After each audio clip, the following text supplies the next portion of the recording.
Howdy folks, Kirk and Jay here with Kirk, Giordano, Plastering. Today I want to explain old wood lath. Why? You see this old keyed wood lath? The fella here said, Kirk, I talked to about 5-6 guys and none of them knew what it was or how to fix it, how to tie it in and blend it in into the new plywood.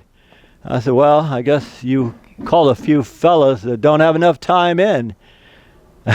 He said, what you mean by that? I said, well, I mean, somebody's got to start somewhere. If you're 20, 30, 40, you got to start somewhere.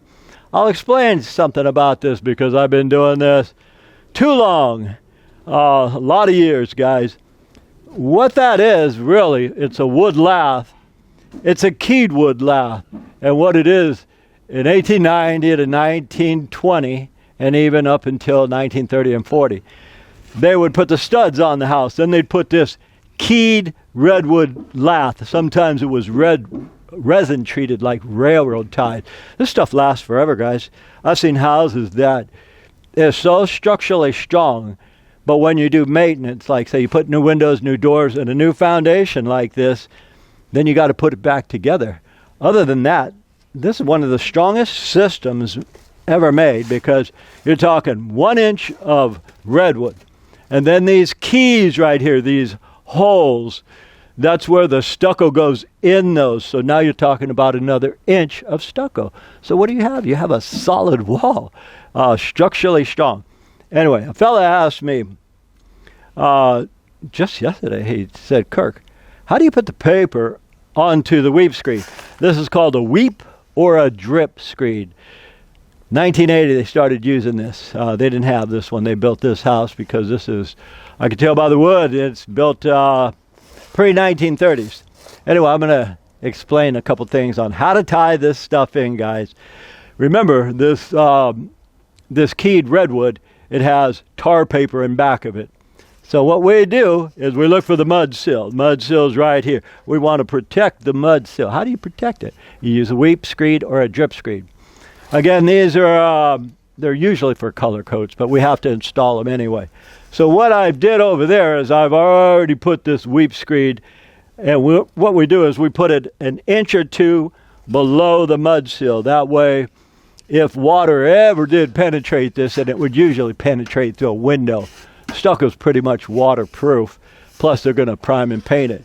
So what we do is I use my fingers, guys. I use my fingers right here. And I'll put this on like so, and I'll just drop it down to where my fingers, the first knuckle, I can feel it. And then I'll tack it on. I'm using a gun. If you guys use a gun, put earplugs in. I used to go through 5 boxes a week, 10,000 staples for like 30 years, 40 years. This ear rings now because I never wore earplugs, and I'm still not wearing them. Anyway, what we do now, and this is the important part, guys, if you have this resin-treated wood, guys, everything takes maintenance. Our bodies take maintenance. The houses take maintenance. Take care of it, it lasts.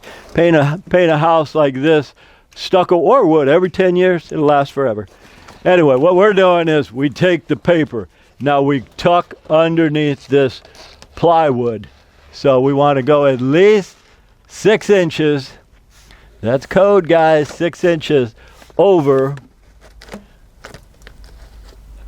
vertically. So that's 6 inches. You take your handy dandy hammer tacker, pop a couple staples in, and hold that.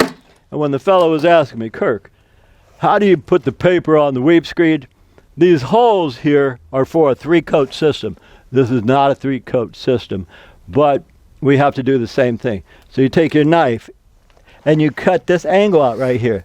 That way, if any moisture got in, say you got a leaky window, you got a door that's leaking, it failed for whatever reason, then any water that comes from the top goes on this paper here and flows harmlessly out of these weep screeds, drip screed, same thing, guys. So I'm going to take this and I'm going to finish this real quick because I can. What we want to do is we want to go in there as deep as possible. I'm going to cut that in half now because I have an issue right there. Okay. No more issue. Now we go inside here. We fish it in, guys. Fish it in as best you could. And if you say, wow, it's not fished in super good, well, we have a caulking for that specific reason.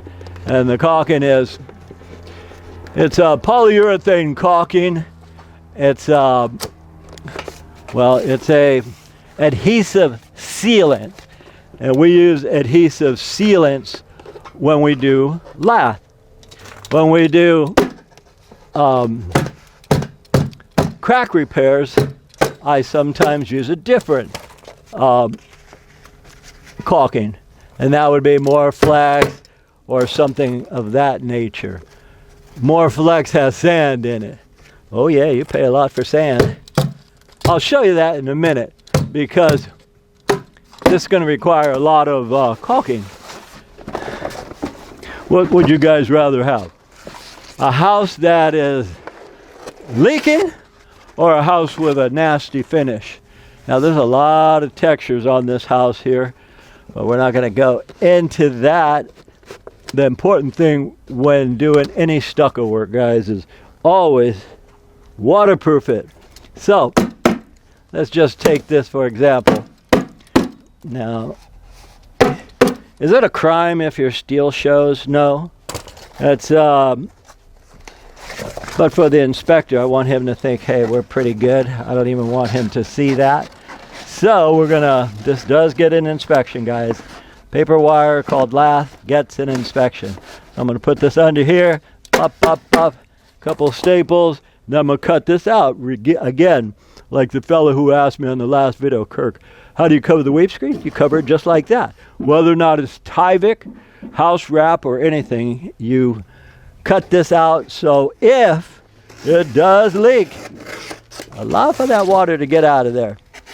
Now, once you got that done, you can do two things. You can bend this wire down and put the other wire over. But what happens if you do that? Now you make your job for caulking a lot more difficult. And guys, if you're going to do this, use something comparable to this stuff here. This is this, I found it on the job. I don't use this for lathing. And this, we use this for cracks and stuff because it has sand in it. Good stuff, Moreflex. But the Stucco is the strongest caulking I know. You put 3 drops on 2 bricks, you can't pull them apart. Anyhow, so now this big gap right here, what I'll tend to do is close that gap with my hammer tacker, or Jay will use his handy dandy stapler. This is for a whole bunch of different things. A little slow for me, so I'll tack it down. Now, this is the most important part when you're doing old wood lath, and this is resin treated. You've got to get the seal correct, and this probably lasts 80 years. I've been using it for 40. And it's sold at the professional plastering yards like West Side, Close, Drive It, Carson's. Everybody sells this. Why? Because it works. I've never had a problem, so when people say, hey, Kirk, I found some stuff out and it's just as good, I said, well, this one's been working for me. I've never had a problem with it, so I'm not going to try something new just because it's out there. I'll stick with what works. And you put as much as you need, guys. We've already done most of the house here. And yeah, I've used about, I used a case. Cases are about 24 tubes because there's another area that got kind of beat up. And if it's beat up, we just put a lot of caulking, guys. And what we don't want to do is when I get ready to use this gun, I do not want to hit this Stucco because if I hit it, it clogs the gun up. Let's see, that should do it. Not. All right, I need another little bit. And moving on, guys, I'll show you the wire neck. Let's see here. Let me get this in. And here's what I always do with Sikaflex. Right now it's kind of cold. And these tubes, they get hard as a rock. So when you puncture it like 20 times. I use a screwdriver to puncture this. Okay, so what we want to do is we want to get this caulking. Come on now. It's a half a tube. All right, we want to get this in here. And this is what seals the tube. Remember, this is a construction sealant. And they're not kidding. Question for any of you folks, any generals, what caulking is as strong as Sikaflex? I know a couple that people will say, but I think the old Sikaflex is the strongest. Like 25 years ago, my buddy had a brick wall. Car hit it. He said, "Kirk, can you fix it?" I said, "Oh man, I'll be there all day." So I took a tube of Sikaflex and put all these chunks right back together. It took me about 15 minutes. Kids still walk on it today, and it's like 25 years later. Anyway, okay, what I'll do now is I'm just going to use some scrap paper and squeeze this stuff in there. If I use my finger, it's going to be on my finger for a week. It doesn't want to come off, but the stuff that's really easy to come off, it's not all that great. It comes off. You can clean it up with water, and you think, wow, this is good stuff. It's not all that great if it comes off really easy. Anyway, so this is the most important stage right here, guys. Now, again, I'm just going to use the old gun, but let's see, my hammer tacker. I'm going to push this down here because I don't want to get too much of that Sikaflex in the gun.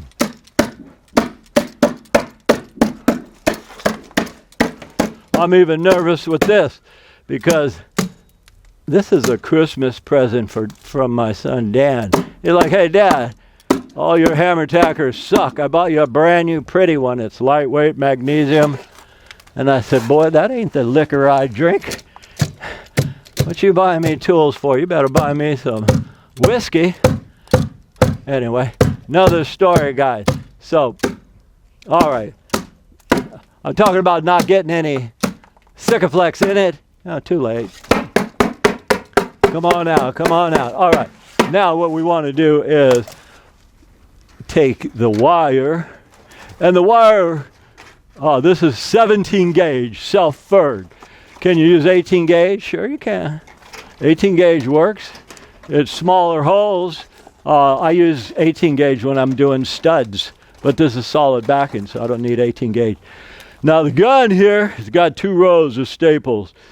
We use that battery-powered compressor there. Jay just happens to have the whole set of those Milwaukee tools. Anyway, here's what we're doing. Come on, Kirk, stay focused. All right, so now, notice I put a pencil mark here. Pencil mark, pencil, pencil, pencil. Why? Those are studs. We want to put the staples into the shear wall, into the studs. That holds the maximum weight, and it's the best, so it won't get no hairline cracks. Anyhow, what happens if you miss a stud? Nothing.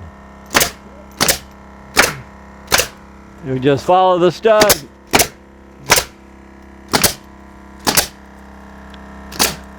I'm trying to avoid hitting that caulking with this gun,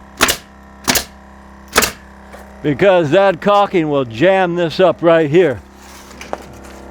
I don't mind it jamming up that little guy, but I'll clean it anyway when I'm done doing this little tutorial. So if you guys have this kind of lath, count your blessings. It's some good stuff. Redwood treated. Again, usually in the 1900s, 1890 to 1920. But you'll see it from time to time. And so,